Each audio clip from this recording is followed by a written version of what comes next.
बिस्मिल्लाहिर्रहमानिर्रहीम। अस्सलाम वालेकुम अज़ीज़ तलबा। इन्वेंट्री सिस्टम के हवाले से हम लोग काम कर रहे हैं। हमने लाइफो, फाइफो और एवरेज मेथड सीख लिया। अब बाज़ औक़ात ये होता है कि हमें अपने मटेरियल के रिकॉर्ड के बाद हमें कॉस्ट ऑफ गुड्स सोल्ड भी कैलकुलेट करनी होती है।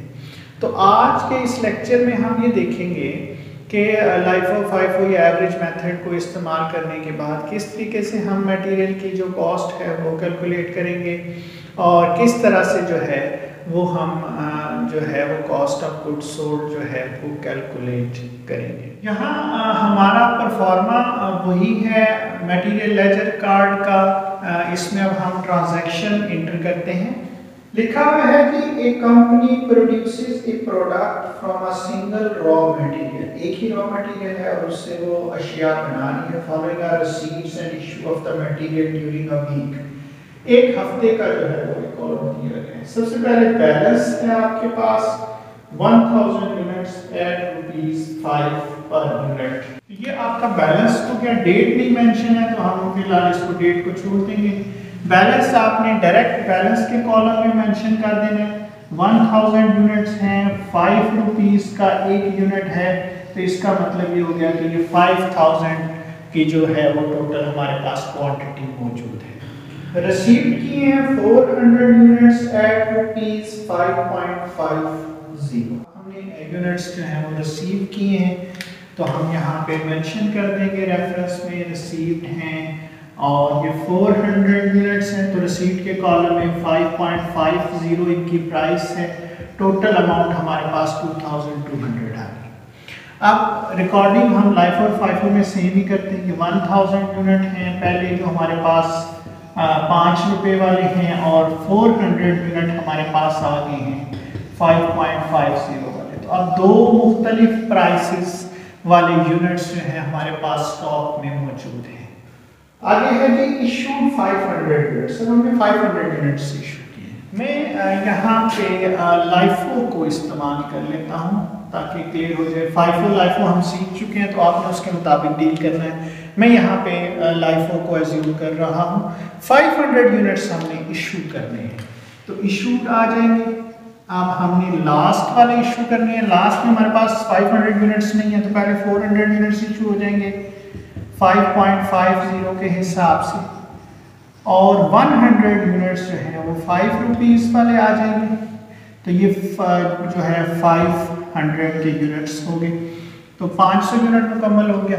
अब ये 1000 में से 100 चले गए पीछे। 900 यूनिट्स ₹5 वाले बच गए हैं। ये 4500 के आ गए।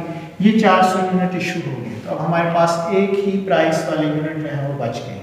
नेक्स्ट लिखा है रिसीव्ड किए 300 यूनिट्स एट ₹6 पर यूनिट। हमने रिसीव्ड किए हैं तो रिसीव्ड हो गए 300 यूनिट्स हैं ₹6 के हिसाब से ये ₹1800 के बन गए। अब बैलेंस में 900 यूनिट हमारे पास पहले के मौजूद हैं ₹5 वाले 4500 के और अब हमारे पास मज़ीद 300 यूनिट्स आ गए हैं और ये ₹6 के हिसाब से हैं तो ये 1800 की। तो अगेन हमारे पास दो मुख्तलिफ प्राइसेस के यूनिट बैलेंस में मौजूद हैं। इशूड किए हैं 700 यूनिट्स। अब ये इशूड हो गए 700 यूनिट। अब क्योंकि हम लाइफो कर रहे हैं लास्ट वाले करने हैं तो पहले ये 300 यूनिट्स इशू होंगे जो ₹6 वाले हैं ये 1800 के हो गए। अब मैंने 700 इशू करने थे तो 400 यूनिट जो हैं वो ऊपर से इशू हो जाएंगे। पहले वाले जो ₹5 वाले हैं तो ये 2000 के यूनिट्स हो गए हमारे पास। अब 900 में से 400 यूनिट इशू हो गए तो पीछे सिर्फ 500 यूनिट जो है वो हमारे पास बच गए हैं ₹5 वाले। तो ये ₹2500 के जो है वो यूनिट्स हमारे पास जो है वो मौजूद है। तो ये हमारी एक हफ्ते की ट्रांजैक्शंस थी जिनको हमने रिकॉर्ड कर लिया है लाइफो के तहत। अगर हम फाइफो को फॉलो करेंगे तो फाइफो के मुताबिक हम पहले वाले इशू करते जाएंगे। अगर एवरेज है तो वो भी हमने सीखा हुआ है। हम एवरेज कॉस्ट के मुताबिक यहाँ तक कैलकुलेशन जो है वो कर लेंगे। अब इसको हम बैलेंस कर लेते हैं। रिसीव की बात करते हैं 400 यूनिट आए और 300 यूनिट यानी कि टोटल आपके पास 700 यूनिट्स आई क्वांटिटी। अमाउंट को हमने टोटल करना है तो ये 4000 की जो है ये हमारी रिसीट्स या परचेजिंग होगी। इसी तरह इशू को देख लेते हैं। ये 1200 यूनिट हमने इशू किए हैं और इनकी प्राइस जो है वो हम देख लेते हैं। ये 6,500 रुपये ये हमने इशूड किए हैं जो फैक्ट्री में इस्तेमाल होगी। और क्लोजिंग इन्वेंट्री तो ज़ाहिर है सिर्फ यही है जो हमारे पास है, 500 यूनिट हैं और ये 2500 के हैं।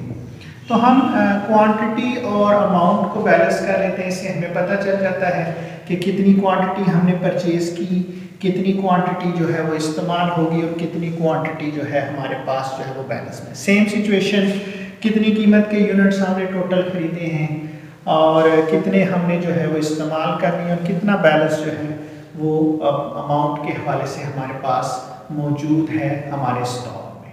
अब परपेचुअल इन्वेंट्री सिस्टम में क्योंकि साथ साथ जब हम इशू कर रहे हैं तो हमें इशू की कॉस्ट कैलकुलेट होती भी मिल जाती है, लिहाजा हम ये कह सकते हैं कि जो हमारा मटेरियल यूज़ हुआ है इस प्रोडक्शन के लिए वो 6,500 का है।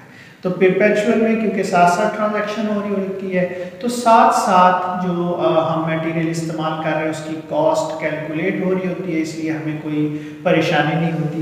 इशूड के कॉलम में अमाउंट को आप जब टोटल करेंगे तो ये उस पर्टिकुलर पीरियड के दौरान जो है जो मटेरियल इस्तेमाल हुआ है उसकी कॉस्ट जो है वो कैलकुलेट हो जाएगी। तो ये हमारी कॉस्ट आ गई मटेरियल की 6,500 रुपीज़। अब इसके बाद हमने कॉस्ट ऑफ गुड्स सोल्ड अगर मालूम करनी है तो कॉस्ट ऑफ गुड्स सोल्ड मालूम करने से पहले अगर आपने चैनल को सब्सक्राइब नहीं किया तो चैनल को सब्सक्राइब कर दें और बेल आइकन को प्रेस कर दें ताकि नोटिफिकेशंस नई वीडियोस के आपको मिलते रहें। अब हम कॉस्ट ऑफ गुड्स सोल्ड निकालते हैं तो सबसे पहले जो है वो हमारे पास कॉस्ट ऑफ मटेरियल आ जाती है। तो कॉस्ट ऑफ मटेरियल मैंने आपको बता दिया परपेचुअल इन्वेंट्री सिस्टम में इशू का जो हमने टोटल किया है ये हमारी कॉस्ट ऑफ मटेरियल आ गई 6,500। फिर इसमें आपकी ऐड हो जाती है डायरेक्ट लेबर।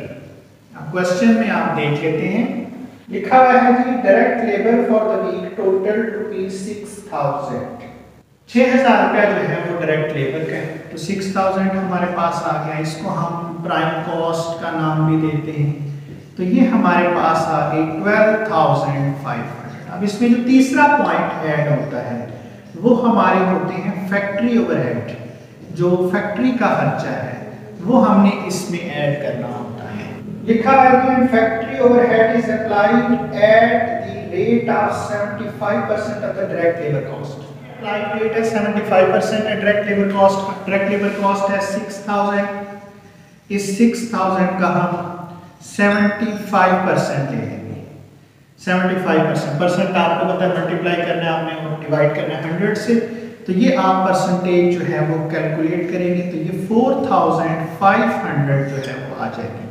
तो टोटल हमारी 17,000 इसे हम फैक्ट्री कॉस्ट या ये कॉस्ट ऑफ जो है गुड्स सोल्ड भी कहलाएगी क्योंकि there were no beginning inventory of the working process and finished goods and no work was left in process at the end of the week. क्योंकि working process नहीं दिया गया, ना ओपनिंग है ना क्लोजिंग है, इसके बाद आपको पता है हमारे परफॉर्म में वर्क इन प्रोसेस आ जाता है, फिर फिनिश गुड्स का फिनिश गुड्स भी नहीं है।